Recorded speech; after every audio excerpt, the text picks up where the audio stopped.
Ani Anishinaabe Dug, Odemanag Ikwe Indigenous Makwa and Dodem Bawa Beganakag and Dunjaba. Happy you are here with us today on this snowy day. Hopefully everyone is getting all right, getting around all right out there. And I know I'm on the northwest side of the metro and we probably have 4 inches of snow already. So if you are traveling, please be safe on the roads. And again, that virtual space kind of provides us with that luxury of maybe staying cozy too, if you're able. So again, happy that you're here with us today. If you haven't, I encourage you to share your name and where you're joining us in the chat, just so we can kind of see who's in the space with us. But really want to start today with a moment of gratitude. This is a quote from Braiding Sweetgrass for Young Adults. It was just recently released. The author's Robin Wall Kimmer, if any of you have read Braiding Sweetgrass, and then Monica Grace Smith. It's a beautiful, beautiful book and highly recommend it. But I love in the book that they state gratitude is much more than thank you. It's a thread that fosters relationships. And I think, you know, that kind of grounds us today in what we're going to be talking about, the parallels between support and relationships and community, and really kind of having a communal mindset when it comes to supporting Indigenous communities in particular. So really just kind of wanted to start there. But before we dive into discussing some amazing work being done here in Minnesota to support Indigenous youth, I want to just pause for a second and think and encourage you to think about a relationship that you're grateful for. So this can be a relationship from the past, a relationship at present, or even one that you're working to develop right now. And don't share it in the chat yet, but just reflect on that for a minute and get ready to share it, but would like us to do it all together. And as you reflect on a relationship that you're grateful for, I want to share a little bit about why gratitude is so important. So the Minnesota Department of Health actually recently released some compelling research that's shown that when we consciously practice gratitude, it can reduce feelings of stress, anxiety, and in fact, studies have shown that a single act of thoughtful gratitude produces an immediate 10% increase in happiness and a 35% reduction in depressive symptoms. So that's pretty powerful. So now that you've had a moment to process, I'd love you to type in the chat a relationship that you're grateful for, but don't hit send until we do a quick countdown. So go ahead and type it in the chat. All right, and on the count of 3, we're just gonna all hit enter or send together. All right, so 1, 2, 3, send.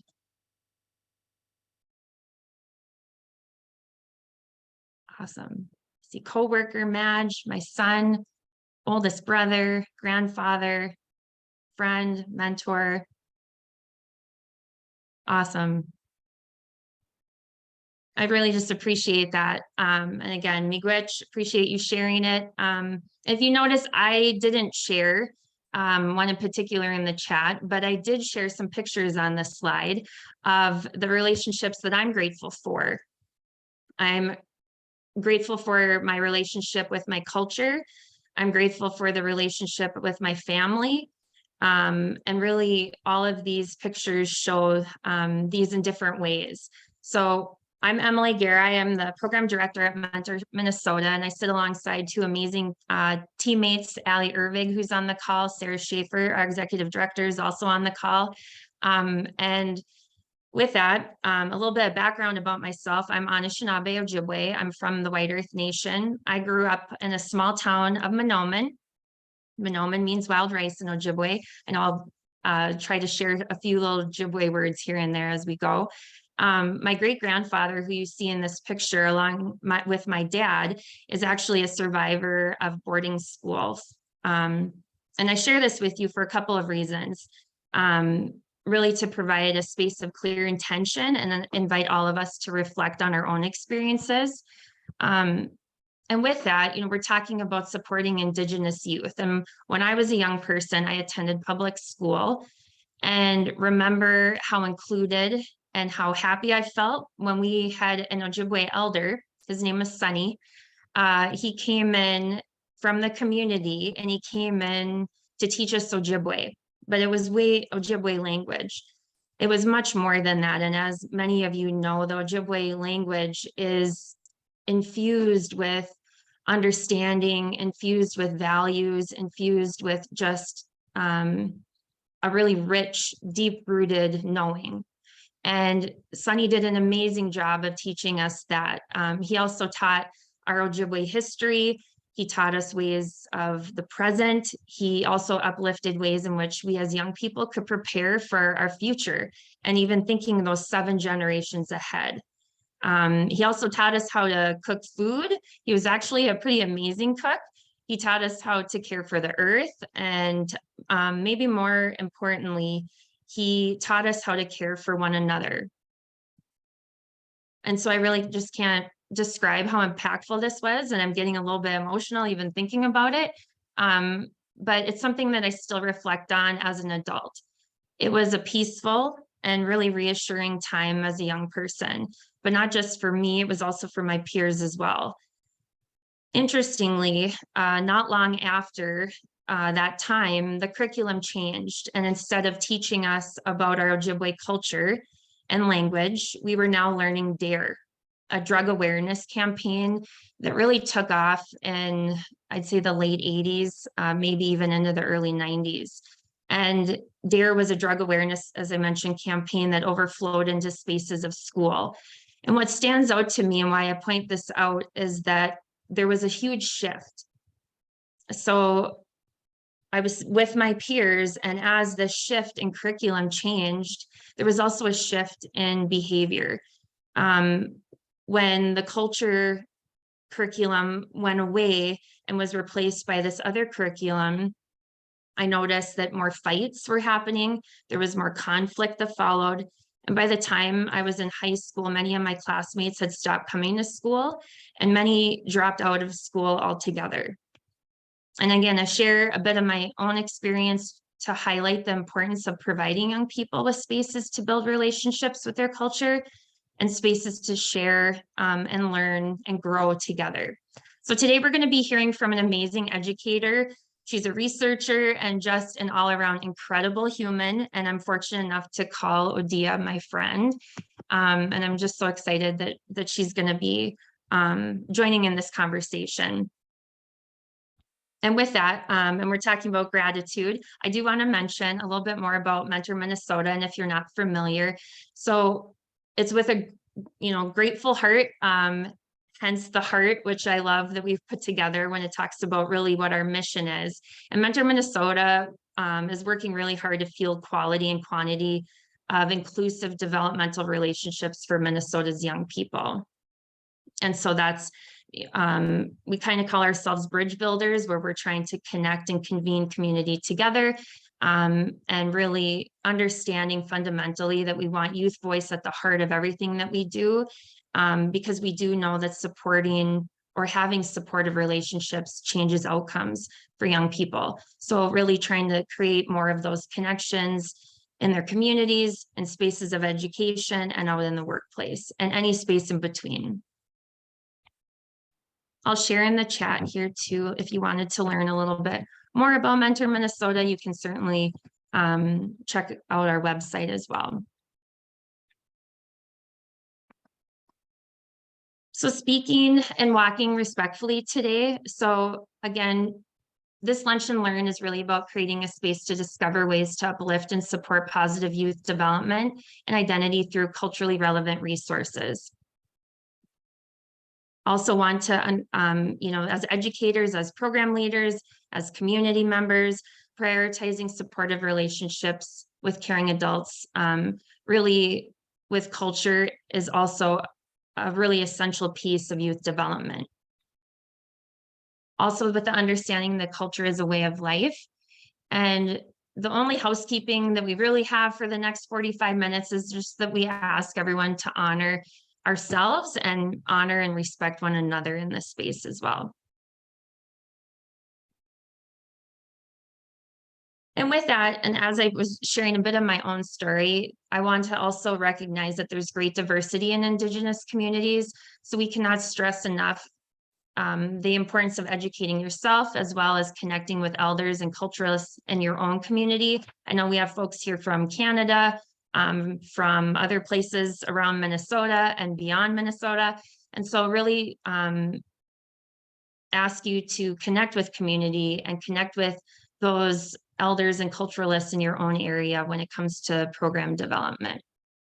But with that, I would love to launch a quick poll to see who else, and I know many of you have shared in the chat where you're joining us from, but I'm gonna go ahead and launch this poll if I can.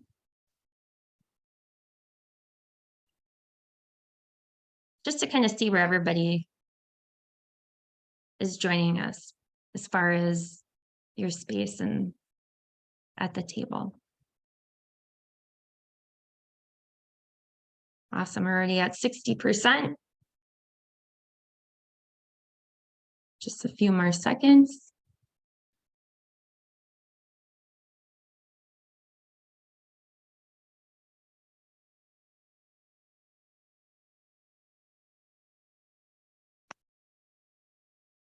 All right. So we ended about 85%, maybe a couple people are busy enjoying their lunch, which is totally fine. But we can kind of see we're all a little bit of we have some educators, some school leaders, possibly some administrators, school counselors, really all over, which I always appreciate, just to kind of see where everyone is joining us. And with that too, also knowing that there's great diversity from our pool, but there's also great diversity again in Indigenous communities. And with that, in Minnesota alone, there are 11 different tribal communities, each with full assets and deeply rooted cultural practices.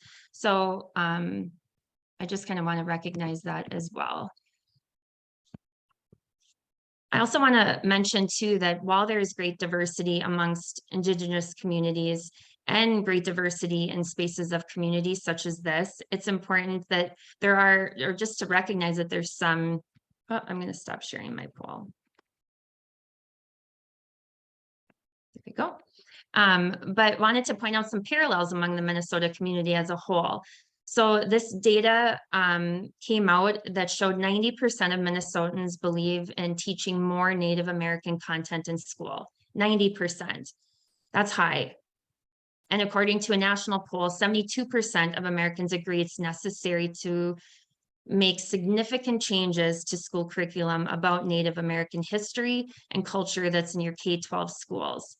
So to join us to talk a bit more about this is an amazing colleague and friend of mine, Odia Wood-Krueger, and she is an amazing human and an educational consultant at Wood Krueger Initiatives, LLC, and she's also a public school advocate.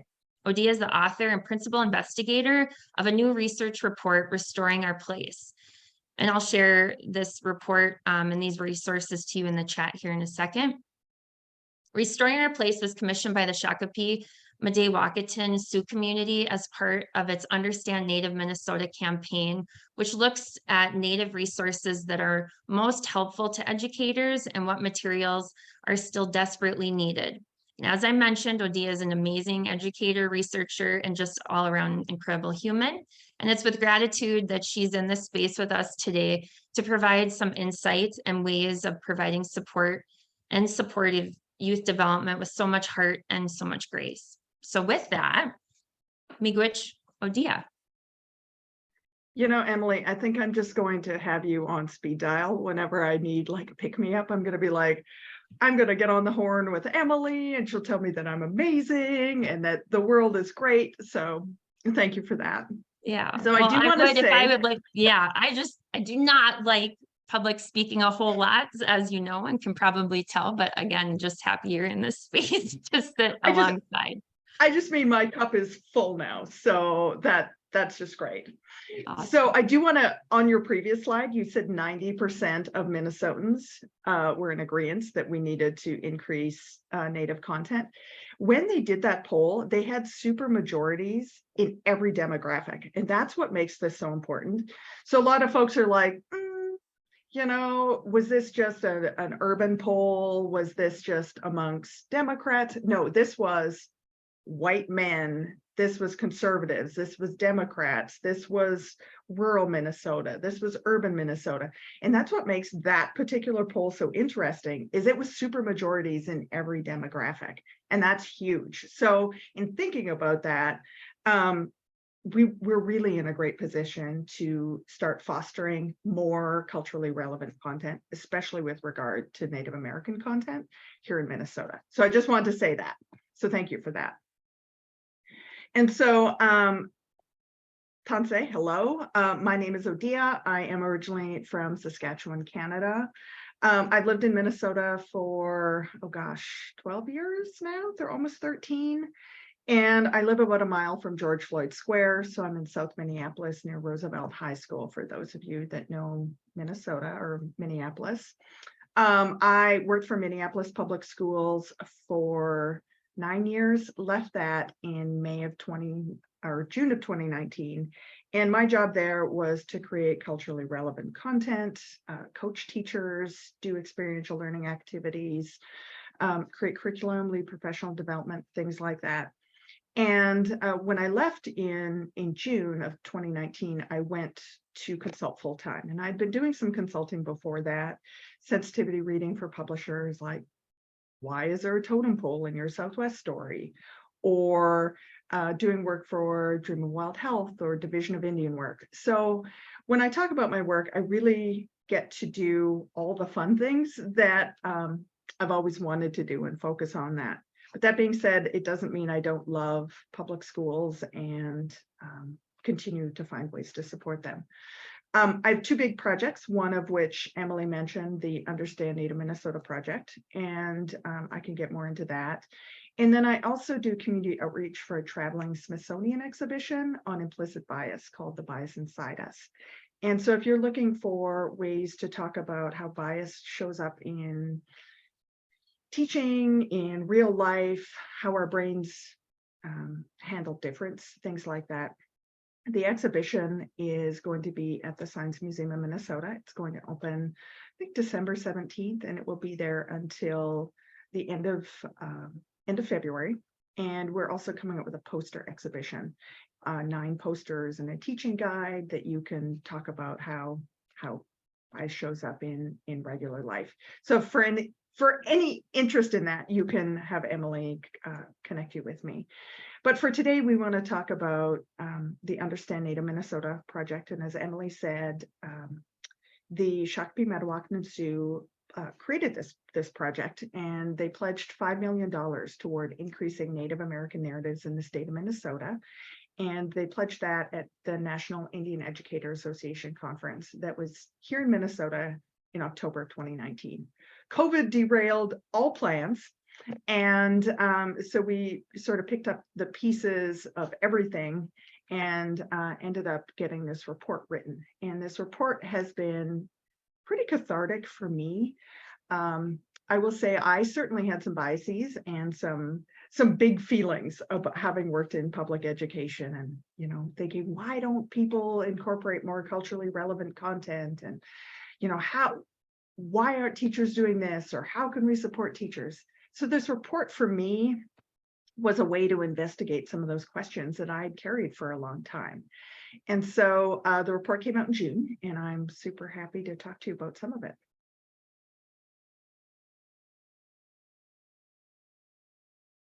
So Restoring Our Place is the name of the report, and Emily can put the link in the chat. I also, it's kind of weird, I starred on a podcast with Rebecca Crick-Stratton, the Secretary and Treasurer for Shakopee, Madawakan, and Sioux community. And so you can also find that as well in the podcast. But I've always been one about how do we incorporate content that is meaningful to our students. And so I look at Mentor Minnesota as really the systems change work and building up people to become mentors. And I see my work as providing the tools with which these advocates and these mentors can then take and transform the way education is done in classrooms and school settings around Minnesota and hopefully around Turtle Island. And I think of all the times that I was a participant in professional development.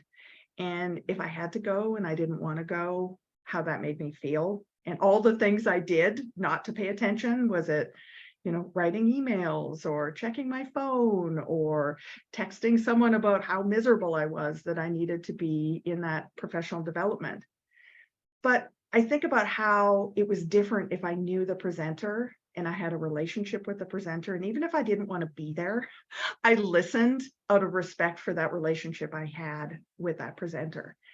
And so I really think that the work we do as educators is so powerful because we have the opportunity to change the direction of people's lives. And Emily, thank you for sharing your story about Sunny, because that has changed who you are and your path, and in remarkable ways. And it's sometimes hard to look back or I guess at the time, to really understand, hey, this is a monumental time in my life. But when you look back, you see how that person helped you get to where you are today. And that's incredibly powerful. And when I think about restoring our place and some of the things I learned, mainly how adrift many teachers are in Minnesota in terms of Native content. I had teachers say to me in survey results, I just don't want to keep adding to harm that already exists, or I just don't know what to do, and I'm scared that I'm going to cause harm. And I realized that as Minnesota changes their standards over and over, we really don't supply teachers with information to competently teach Native American standards in a way that is fully complete. And being Canadian, I want to say I'm sorry for that. Even though it's not my doing. But this report was really about how do we better support people to be successful, all teachers, including Native teachers, but we want all students in Minnesota to have access to culturally relevant and complete narratives about Native Americans in Minnesota. I love that, Odia. And I think too, what stood out to me, and we'll be sharing a lot of the resources, and I did share in the chat, and I've also created a culturally grounded resource packet that has a bunch of different information that Odia is talking about and sharing, along with some other resources. But what I appreciate too is that I think so often in education, even in my own experience and having worked in public education, working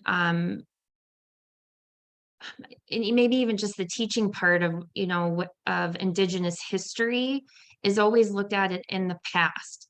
Like, and I know that colonization is really erasure, like it's destroying and kind of trying to just remove something. But I think in the historical context of always talking about, a community of peoples really in a past sense, the harm that can come from that, even rather than, it's important to have the historical context, very important, but then also the present and those system change pieces to them moving forward, but allowing young people to still to feel like they're present, to feel valued, so.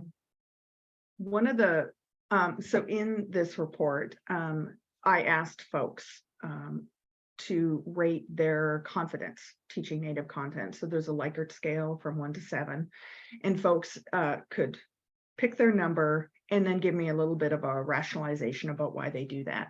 And so at the beginning of the report, you can actually read why someone rated themselves a 1, or why someone rated themselves a 5, or why they rated themselves a 7, and really get a sense of their mindset as to why they did that. And that was just super amazing for me, because I was like, that's interesting to sort of get a little snippet and a little window into people's brains. But one of the verbatims that was really interesting to me is someone said, when I said, what's easiest for you to teach about Native content? They said, anything that involves interactions with white people. And I thought, that makes total sense, because white folks wrote, like they had newspapers and they documented things and they had journals and they, added things to museums and collected artifacts, but I'd never heard it said like that before. And so we see so much of this one-sided perspective all the time. And we just have these almost like these anthropological views of how Native people are. And that really put me on a quest for like, how do we find better primary resources? How do we get primary resources into the hands of teachers so that they can provide a more balanced perspective?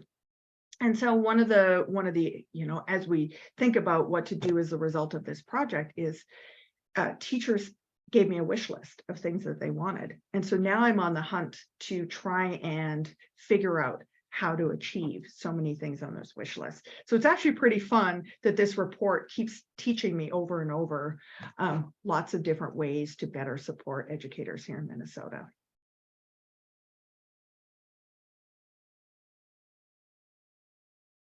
I always lose my mute button, so I have to find and search between all my tabs, but I do appreciate that. But along with the wish list, I know that there were some kind of core outcomes that came along, you know, with the continuous work that I know that you're working hard to do, always trying to innovate, improve, and build.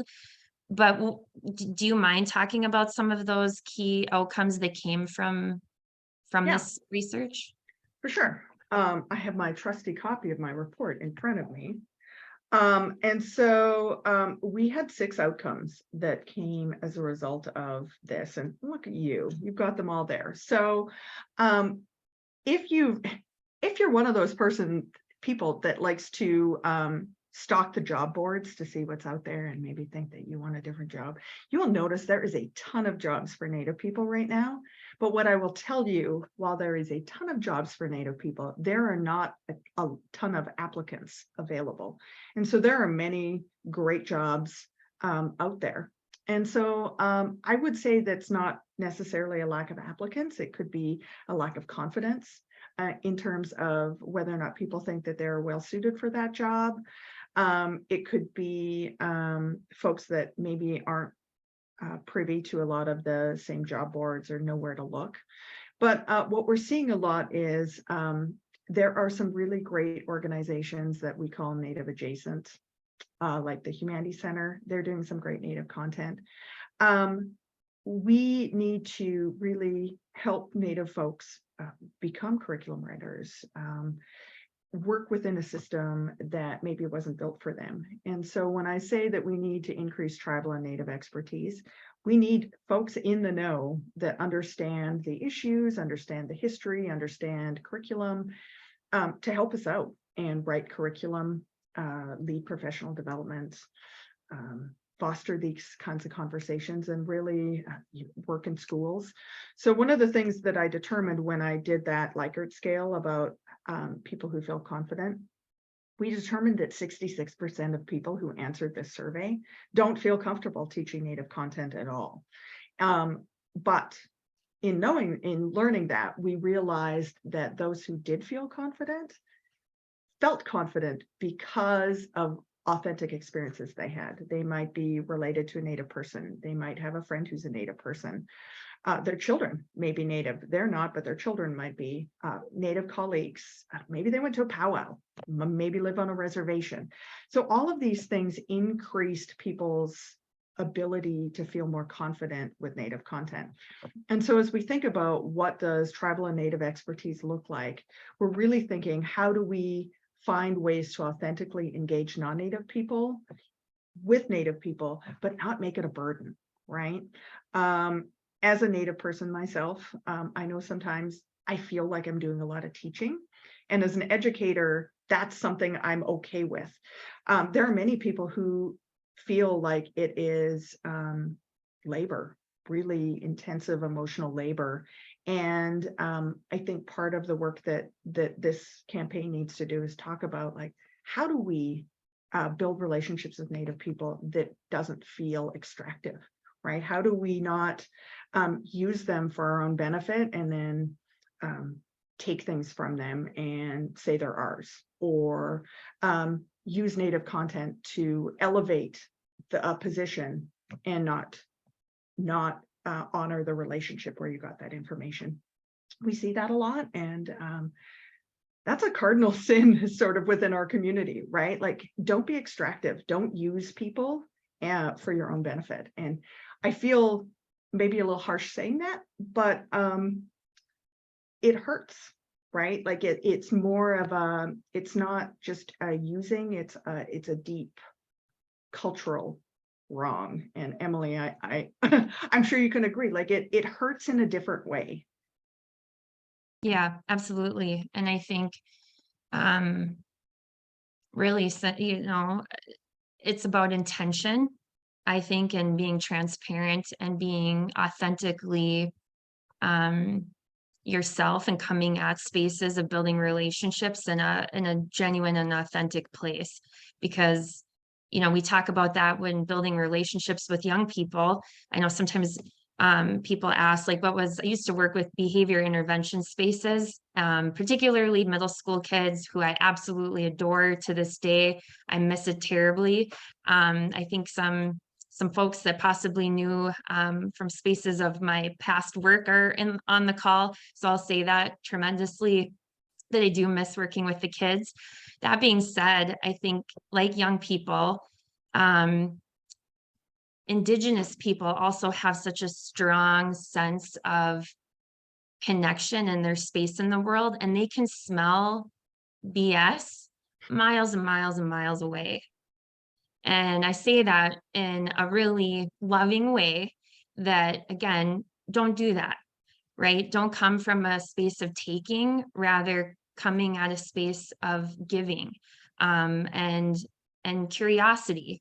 A lot of what the mentoring mindset really is, right? But it is really hurtful to not be authentically yourself. And then, as you mentioned, Odia, taking work or that misappropriation of knowledge, you know, I don't know that often it can be recovered, to be really honest. And so to walk really softly is really important in this, not only building relationships with young people, and Indigenous young people in particular, but also Indigenous communities, Indigenous people. So yeah, I appreciate you pointing that out, Odia. And I think it comes back to blood memory, right? Like the idea that treaties were entered in with a trust that the relationship and the mutual respect would be honored. And so we see this continually over and over again, that we want to be equal partners, we want to be cared for, and we want our work to be respected, but please don't take advantage of that. And we're happy to partner, but please acknowledge us and acknowledge the work that we're being done. And so I want to say that with tribal and Native expertise, we're always looking for allies and partners, and that doesn't mean that you don't have an important role to play as a non-Native person. 100% you do. With that being said, the online repository.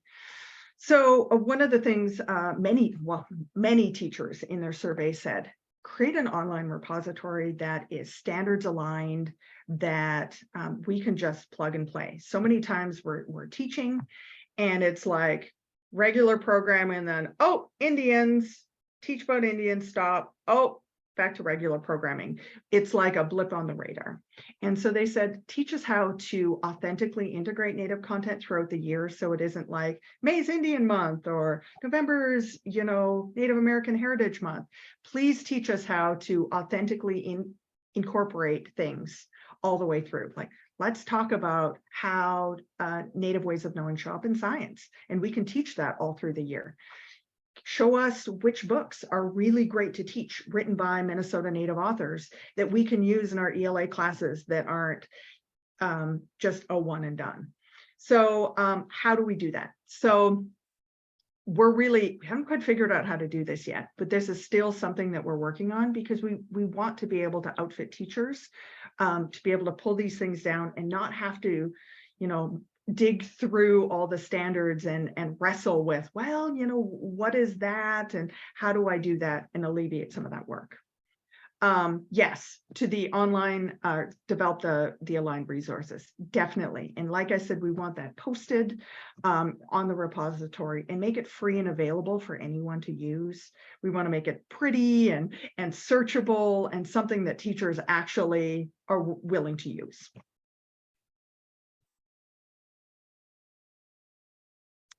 Professional development. It was shocking how few teachers, I want to say 37% of teachers have had professional learning related specifically to Native folks.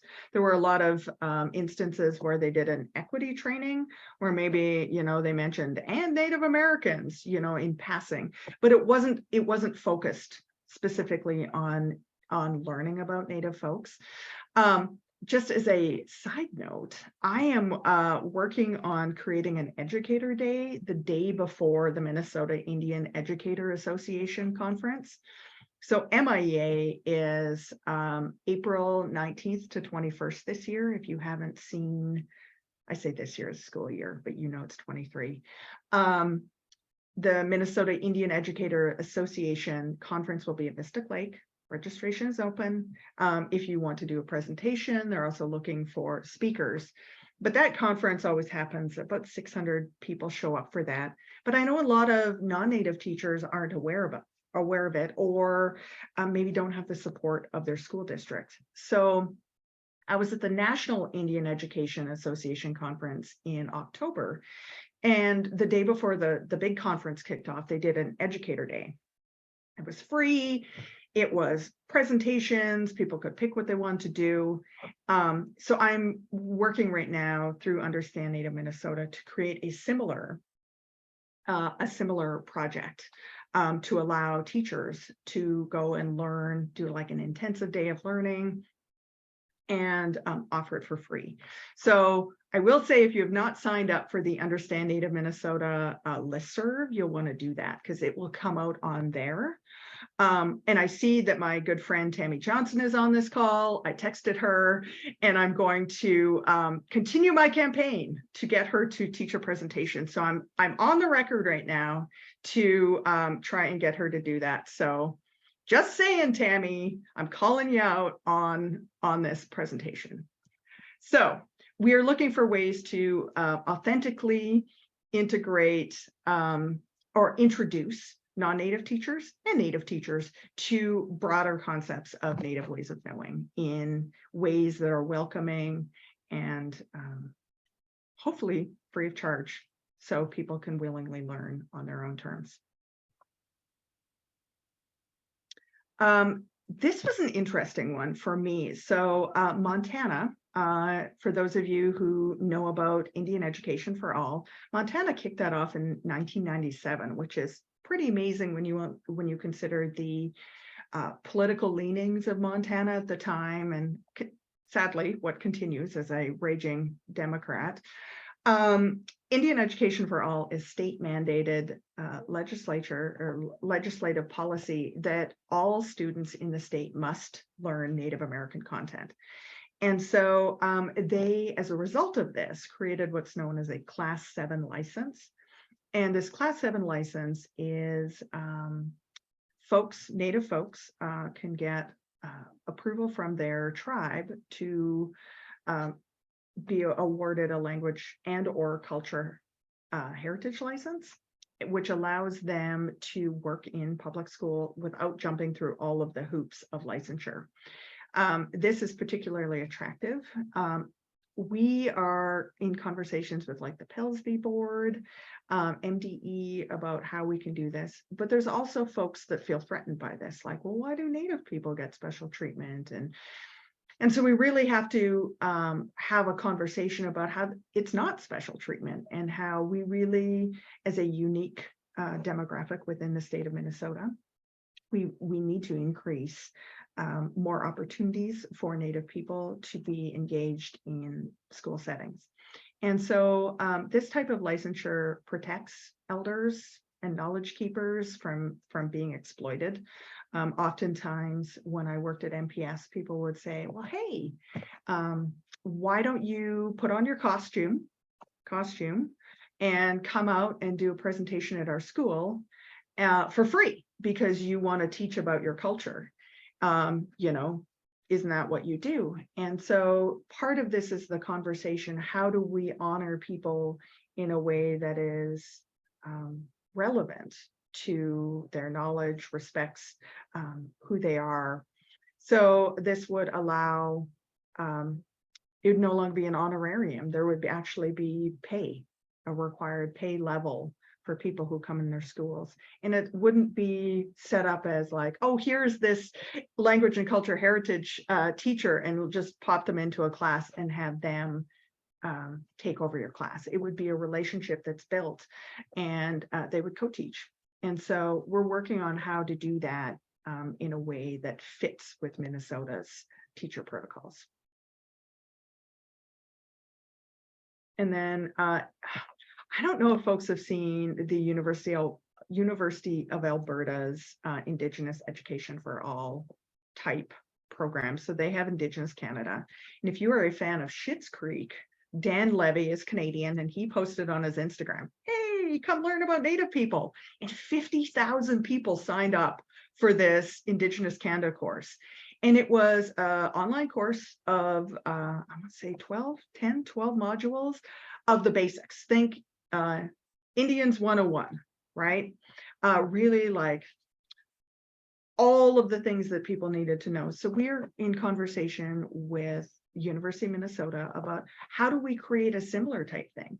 And as an Indigenous educator, I cannot tell you how many times I've talked about some really basic things. Like Emily mentioned, there's 11 tribal nations here in Minnesota. You would be amazed by how many people don't know how many tribal nations are here, or don't know that Sioux and Dakota are, you know, the same tribe. And why, you know, let's talk about Sioux. What is that? One of the big ones that always comes up for me is there are many people who think boarding schools are those bougie schools out east that you send your kid to learn how to play tennis and go play lacrosse, right? They don't understand the historical history of that. And for me, I was always like, how did you get through teacher education and not know that boarding schools are actually a really terrible thing? Or that in Canada, we call them residential schools. So there are some real basics that we hope to be able to teach. And then once that gets done, I'm hoping that we can find a way to also include some really interesting ways to engage with the instructors of that. Like maybe they are like, hey, we're going to be at the Shakopee Wichipi this weekend. Come say hello and meet us, and really create those inroads to authentic engagement with Native people and Native communities. But that's just my big dream. I love all of that. And I love the quote, if your dreams don't scare you, they're not big enough, right? Muhammad Ali. But I think, you know, it's important that when you know better, you do better. And how can we support each other and, you know, maintain that communal mindset? You know, how important it is that we work together and in knowing better and then doing better by our young Indigenous people who critically need that. And I think not just them, but also all their peers. I know Search Institute came out, and I shared this in a meeting earlier today. We love Search Institute. They're based here in Minneapolis, and incredible people, incredible work as well. And I shared some more information about them in your resource packet if you're interested. But they did a survey nationwide, and they reached out to middle school and high school kids. Out of that, they found that 2 out of 10, so 20% of young people felt valued and heard at school, 20%.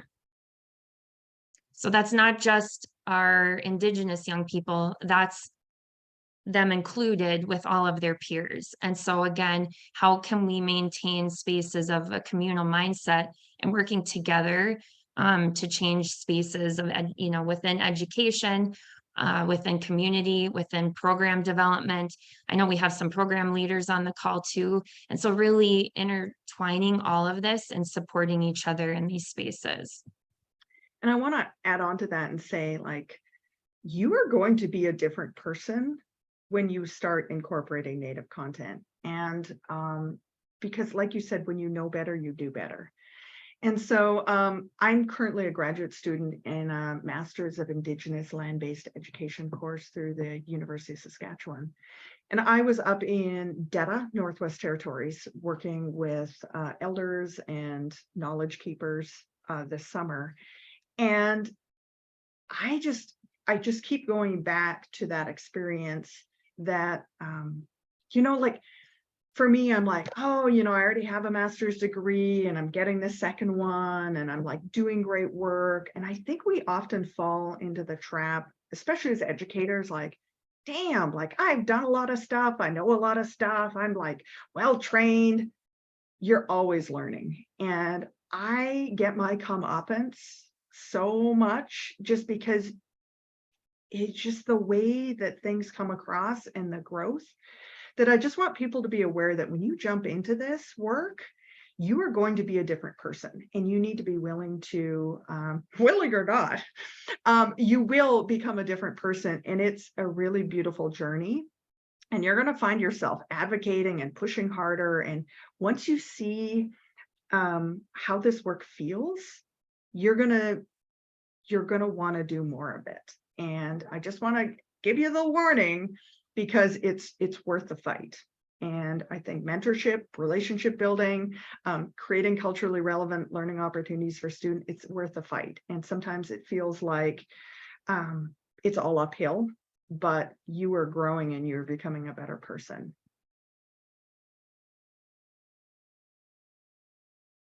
So this appendix is at the back of the report. So what you're seeing on this several pages. So I asked survey respondents to tell me what resources they use in their classroom. And so these were just things. People said, hey, I use these things. So I went through, and in the back, you'll see the book title, what type of resource it was. Some folks gave me websites or documentaries.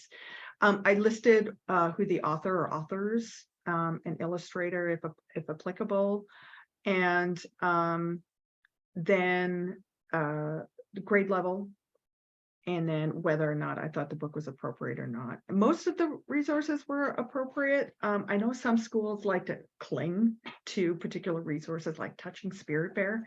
When I worked for Minneapolis Public, man, they loved that book, and they were like, kids really like it.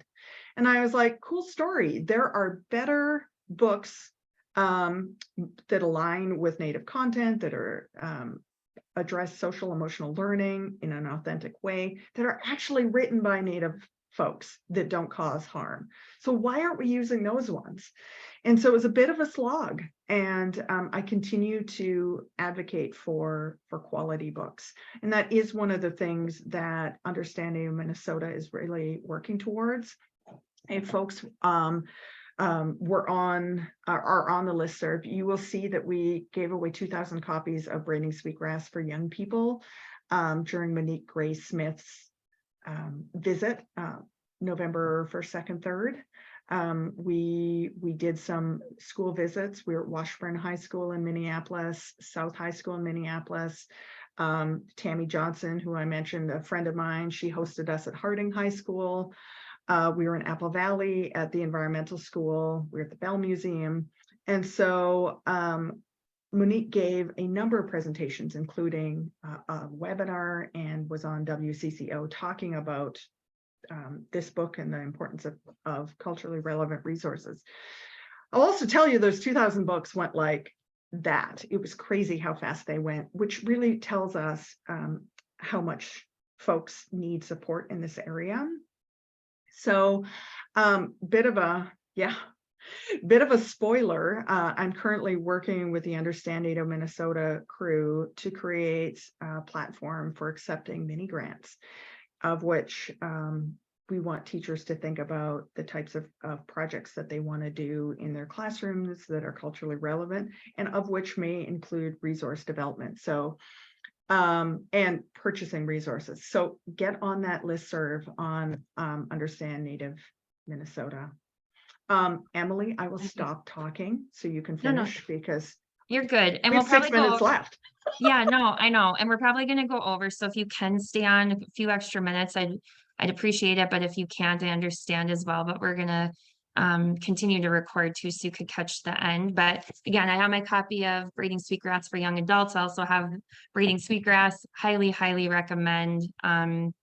And yeah, it's just incredible work. But I do kind of want to end with a short little video clip coming up, but I do kind of want to talk a little bit about the mentorship and where does mentorship fit into all of this. And really, you know, as we're talking about this, mentorship as core, it's relationships. And again, relationships change outcomes. And so you can find, we have a toolkit and several other resources that are specific to supporting Indigenous youth, and they're all in that resource packet that I shared. I'll also reshare it with all of you in a wraparound email. A few of you are familiar with my wraparound, and I try to condense it, but make the resource packets really full of content. So I encourage you to explore with that. And all of the contents, and in it is Odia's work with restoring our place and ways that you can connect with her, ways you can connect with Mentor Minnesota. But again, just kind of want to leave you with them thinking about relationships. And, you know, at the beginning, I asked you to share a relationship that you're grateful for, right? And I think in thinking about our own experiences and our own relationships, we know that it can guarantee young people that there's someone that cares about us, that's someone that cares about them. And it also assures them that they're not alone in dealing with day-to-day challenges, right? And I think we all know, even as adults and those of us who have been around for a while more than others, there are a ton of challenges right now that we might be up against. So having that relationship, that person in your corner is really a game changer. And it also fundamentally affirms they matter. As I shared at the beginning, talking about Sonny, our Ojibwe elder that came in, and his mentorship with all of us, Native young people, non-Native young people, but it showed us that we were part of a community, and it showed us that we mattered. And again, probably 40 years later, not going to say exactly how many years, but it is still really powerful in a way that has transformed my life. So as we're leaving this space, I just encourage you to kind of keep that in mind. And again, I shared some more pictures. The one on the bottom is, again, my dad and my oldest. And again, that experiential learning continues, and it's really a powerful space that I'm going to show you in just a second here with the video. Again, as I shared, Mentor and Mentor Minnesota has, we have a bunch of different resources and tools that I encourage you to check out. All of these will be in that resource packet. We also work really closely with the National Mentoring Resource Center, who have some really incredible research. If you're a data nerd like many of us, there's a lot of different resources and studies that you can look at if you need to go to your school boards and really highlight as well, along with Odia's research and work as to why this matters. There you go, full of data and all kinds of different talking points and spaces to enter in those conversations. But with that, I'm going to show a short video. And again, this is an incredible program. And I know not all of us on the call are going to be able to provide this experience, but I really want to highlight the power that it has and the beauty that's really enriched in culture for young people, especially our Indigenous young people, and just encourage you to really just find some ways of thinking in the video.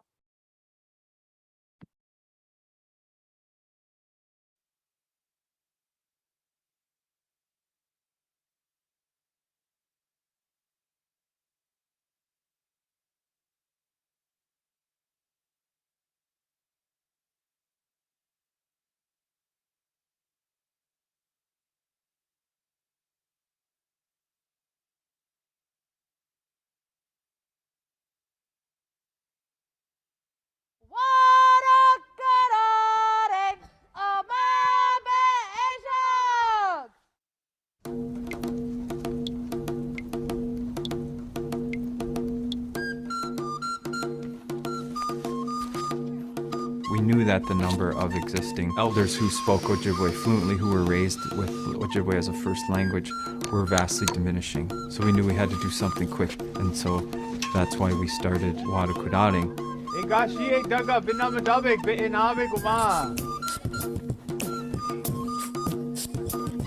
Warukraring, it's a place where our language lives, where the Ojibwe language lives.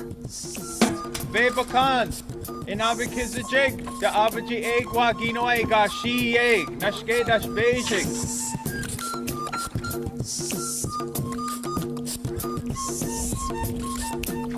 Language, I think with any cultural practice, it has a specific vocabulary and teachings that are associated with each activity in that practice. So for instance, all the words about boiling sap, the way that it boils, have specific terms that describe it very, very accurately, that allow you to develop a deep comprehension of the activity and why you do it and how you do it.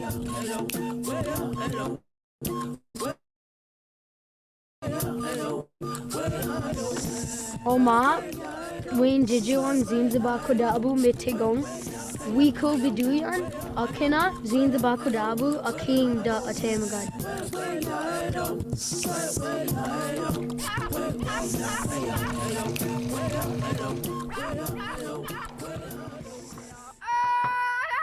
I always say it's an educational experience for students, but it's a community movement. We're facing some really unique challenges right now. We have a lot of statistics that are against us, that we have a lot of issues with abuse and suicide that show us as not being the most healthy of communities. And I always think of it not just in terms of our culture surviving, but really our people surviving.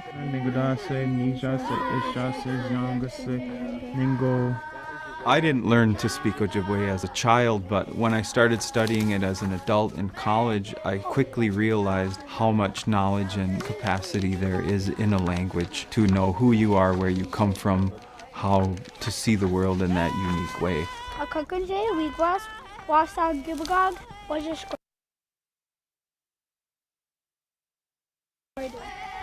Gishpin, Nibo, or Matig, Zakataga, Nagod Oma. Altin, Volkswagen, Mazenaigan. It's certainly academically rigorous. It's not just a culture program, it's not just a language program. Kiwabandanawana Asian Agwak, Eske, Wabishka, boom, Naseiga.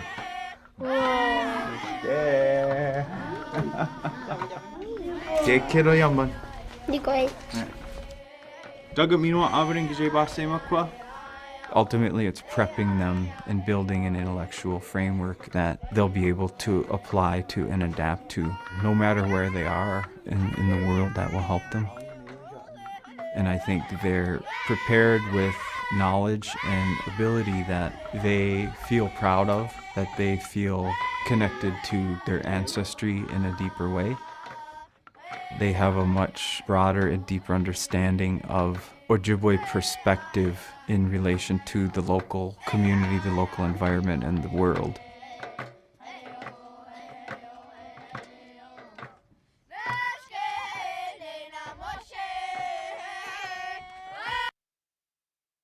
I love that. I could hear them laughing, and I know folks have to go. Appreciate you staying on a few minutes longer, but I'm happy to stay on a little bit longer as well.